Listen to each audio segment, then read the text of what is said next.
Luke 22. Now the festival of unleavened bread, called the Passover, was approaching, and the chief priests and the teachers of the law were looking for some way to get rid of Jesus, for they were afraid of the people. Then Satan entered Judas, called Iscariot, one of the 12. And Judas went to the chief priests and the officers of the temple guard and discussed with them how he might betray Jesus. They were delighted and agreed to give him money. He consented and watched for an opportunity to hand Jesus over to them when no crowd was present. Then came the day of unleavened bread, on which the Passover lamb had to be sacrificed. Jesus sent Peter and John, saying, "Go and make preparations for us to eat the Passover." "Where do you want us to prepare for it?" they asked. He replied, "As you enter the city, a man carrying a jar of water will meet you. Follow him to the house that he enters, and say to the owner of the house, 'The teacher asks, where is the guest room where I may eat the Passover with my disciples?' He will show you a large room upstairs, all furnished. Make preparations there." They left and found things just as Jesus had told them, so they prepared the Passover.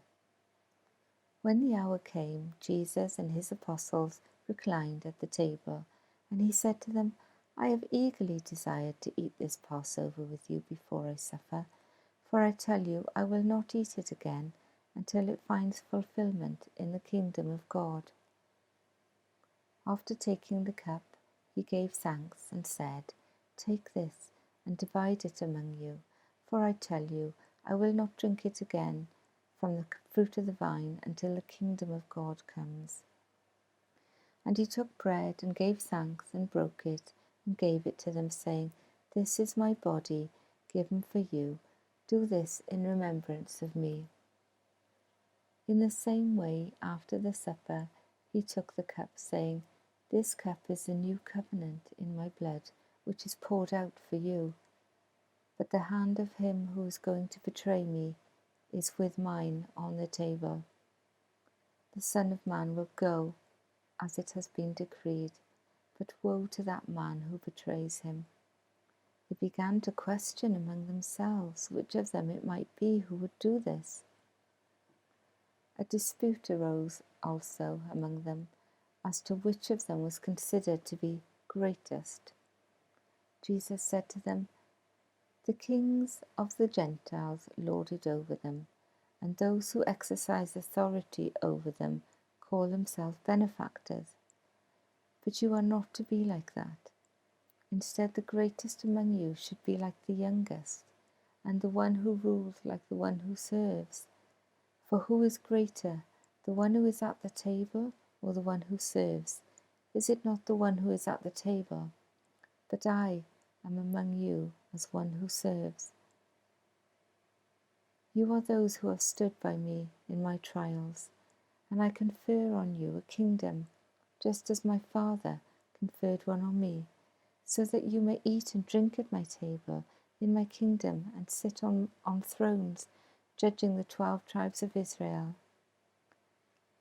Simon, Simon, Satan has asked to sift all of you as wheat, but I have prayed for you, Simon, that your faith may not fail. And when you have turned back, strengthen your brothers." But he replied, "Lord, I am ready to go with you to prison and to death." Jesus answered, "I tell you, Peter, before the rooster crows today, you will deny me 3 times that you know me." Then Jesus asked them, "When I sent you without purse, bag, or sandals, did you lack anything?" "Nothing," they answered. He said to them, "But now, if you have a purse, take it, and also a bag. And if you don't have a sword, sell your cloak and buy one. It is written, 'And he was numbered with the transgressors.' And I tell you that this must be fulfilled in me. Yet what is written about me is reaching its fulfillment." The disciples said, "See, Lord, there are 2 swords." That's enough, he replied. Jesus went out as usual to the Mount of Olives, and his disciples followed him. On reaching the place, he said to them, "Pray that you will not fall into temptation." He withdrew about a stone's throw beyond them, knelt down and prayed, "Father, if you are willing, take this cup from me, yet not my will, but yours be done." An angel from heaven appeared to him and strengthened him, and being in anguish, he prayed more earnestly, and his sweat was like drops of blood falling to the ground. When he rose from prayer and went back to the disciples, he found them asleep, exhausted from sorrow. "Why are you sleeping?" he asked them. "Get up and pray, so that you will not fall into temptation." While he was still speaking, a crowd came up, and the man who was called Judas, one of the 12, was leading them. He approached Jesus to kiss him, but Jesus asked him, "Judas, are you betraying the Son of Man with a kiss?" When Jesus' followers saw what was going to happen, they said, "Lord, should we strike with our swords?" And one of them struck the servant of the high priest, cutting off his right ear. But Jesus answered, "No more of this," and he touched the man's ear and healed him. Then Jesus said to the chief priests, the officers of the temple guard, and the elders who had come for him, "Am I leading a rebellion that you have come with swords and clubs? Every day I was with you in the temple courts, and you did not lay a hand on me. But this is your hour when darkness reigns." Then seizing him, they led him away and took him into the house of the high priest. Peter followed at a distance, and when some there had kindled a fire in the middle of the courtyard and had sat down together, Peter sat down with them. A servant girl saw him seated there in the firelight. She looked closely at him and said, "This man was with him." But he denied it. "Woman, I don't know him," he said. A little later, someone else saw him and said, "You also are one of them." "Man, I am not," Peter replied. And about an hour later, another asserted, "Certainly this fellow was with him, for he is a Galilean." Peter replied, "Man, I don't know what you're talking about." Just as he was speaking, the rooster crowed. The Lord turned and looked straight at Peter. Then Peter remembered the word the Lord had spoken to him.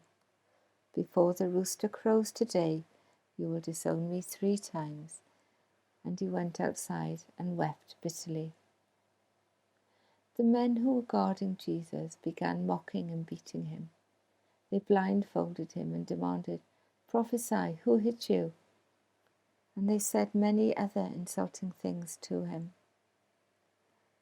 At daybreak, the council of the elders of the people, both the chief priests and the teachers of the law, met together, and Jesus was led before them.